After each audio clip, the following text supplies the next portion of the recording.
Yeah. So yeah, I do understand what you're saying, and actually, it's all about that. In fact, I've always said this. A lot of people whine about social media and all these new mediums. In fact, I say it's a net positive. It's a net positive. It has let no, it has democratized, over democratized the discourse sometimes, because you come across real dumb freaking people, but at the same time, it has given a release mechanism to so many people that I feel that we might eventually find world peace, because everybody will be freaking busy fighting on their computer screens, and everybody will, like, I think the next wars are not going to be fought on the fields. I think the next wars, like you have spoken, your pieces or your essays are about physical wars, like we get into physical wars, we physically harm each other. I think the best thing about digitization is going to be, we're going to hack people's systems, we're going to take their money, we're going to Sure. capture your banking system, we're going to take out their power sources and stuff like that. That might lead to less loss of lives in that sense. So maybe it's not that bad a thing. Okay, so I think like we got to close out with like a comment here that I got to point out, and I do allude to it in the piece. Drones, drones have resulted in very much less loss of life for Americans, but a lot more loss of life for other people. Ask Russian generals, you know, Mhm. drones and American technology. So yeah, we have digitized and metaversed some aspects of war, and maybe in the future, wars will be between drone armies, and like mechs of some sort, robots. But that doesn't mean that it's not violent. And once one mech or drone army defeats the other, are we gonna? Is this gonna be like cricket? And we're like, okay, you won. We'll give you, some money. All of a sudden, the drones and the robots are just like, okay, we got some organics to rip to shreds. So keeping it real, like I wouldn't be surprised. I mean, we're very creative in being evil as a species. We're very creative in being good too. Not hating, but we're Janus faced here. We're two sided. So, and that's what war is like. War is hell, but war is also creative. So obviously guns. I mean, I guess it's mostly, but it's for hunting. Like spears, swords, Roman roads. Roman roads were for the legions. They're still used. The Via Appia is still used. Okay. Roman roads are for the legions. Airplanes, obviously driven by military. Trains and railroads were used extensively during wars for logistics. Obviously, a lot of types of vessels, like steamships. A lot of the wood, or not the wood, the metal ships were originally for war. So a lot of things are originally for war, and then they get transitioned into civilian usage. But war is also like, look at the tens of millions of people who've died, thousands of people who've died in Ukraine already. America, we've had tens of thousands of deaths in like Iraq over 20 years, hundreds of thousands of injuries and casualties. So the human impact is huge, but there's there's good things that come out of it too. I think today, innovation is driven partly just by greed and just like wanting to be awesome. So I think one of the keys is, I don't think innovation was driven by like the need for glory in ancient wars, because like that's a separate issue. I think the innovation was just driven of like, we don't want to be killed. Okay.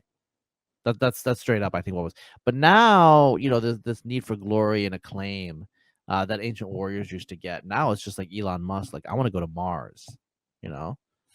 Which, like, the Greeks understood that the Olympics were kind of, they stopped fighting, and they competed on the field of sport and all that stuff.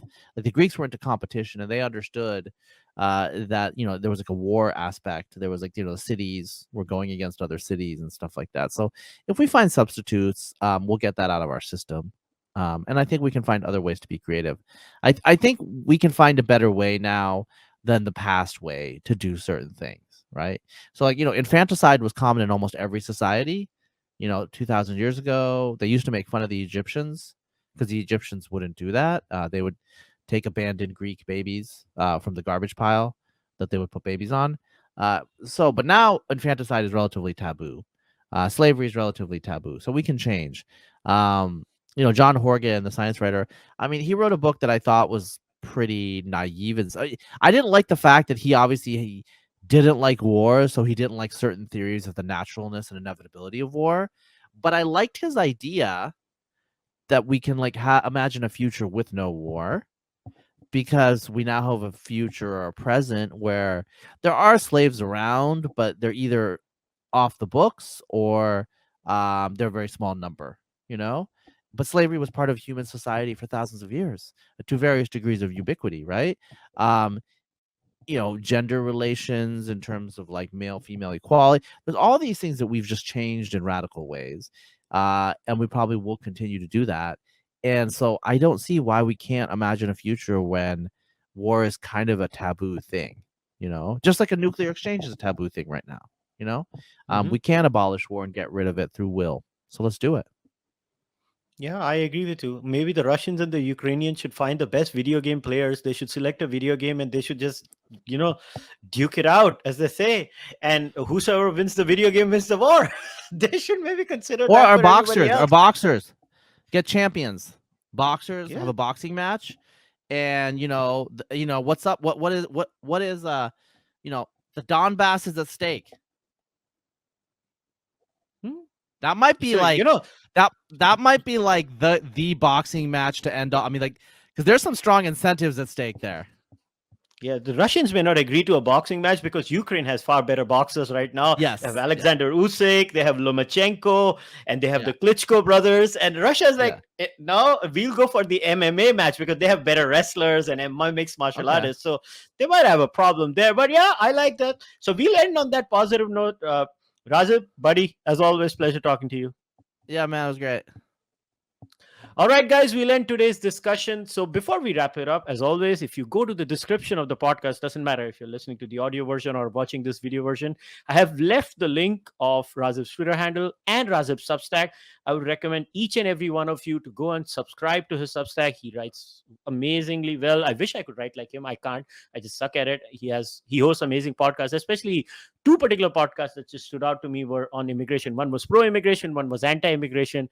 It was just fantastic. And if you like what I'm doing here, please subscribe to the Cārvāka podcast YouTube channel or the Spotify and iTunes. Just leave a rating over there.